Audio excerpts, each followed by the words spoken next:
இதோ இந்த தூணுக்கு அடியில தான் ஆயிரக்கணக்கான மக்கள் அமைதியா உறங்கிட்டு இருக்கிறாங்க.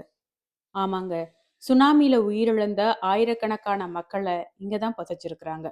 அவங்களோட நினைவா தான் இந்த தூண கட்டியிருக்கிறாங்க. இந்த இடத்த பராமரிக்கவும், சமூக விரோதிகள் கிட்ட இருந்து பாதுகாக்கவும், இங்க ஒரு பாதுகாவலர நியமிச்சிருக்கிறாங்க. அவர் இங்கேயே தங்கி பாதுகாப்புல ஈடுபடுவதற்கு ஏற்ற மாதிரி அறையும் அமைச்சு கொடுத்திருக்கிறாங்க. சுனாமி பேரலை உலகம் முழுவதுமே மிகப்பெரிய பாதிப்பை ஏற்படுத்தியிருந்தது. குறிப்பா தமிழகத்துல வேளாங்கண்ணியில இழப்பு அதிகம். ஏன்னா இது ஒரு சுற்றுலா தலம். கேரளா, ஆந்திரா, தெலுங்கானா அப்படின்னு வெவ்வேறு மாநிலங்கள்ல இருந்து வந்திருந்த மக்கள் சுனாமியில பரிதாபமாக இங்க பலியானாங்க. அவங்கள அடக்கம் செய்ய இடம் இல்லாம மாதா கோவில் நிர்வாகம் இந்த இடத்தை வாங்கி இங்க ஆயிரக்கணக்கான மக்களை அடக்கம் பண்ணுனாங்க.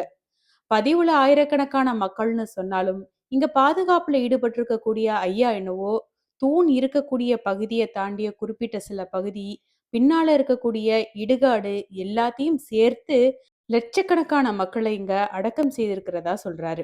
கேரளா தான் கேரளா தான் அதிகம். 1,00,000 பேர் சொல்றாங்க.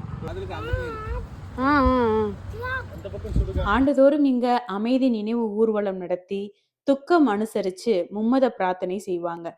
இதோ இதுதான் ஆரம்பத்துல எழுப்பப்பட்ட நினைவிடம்.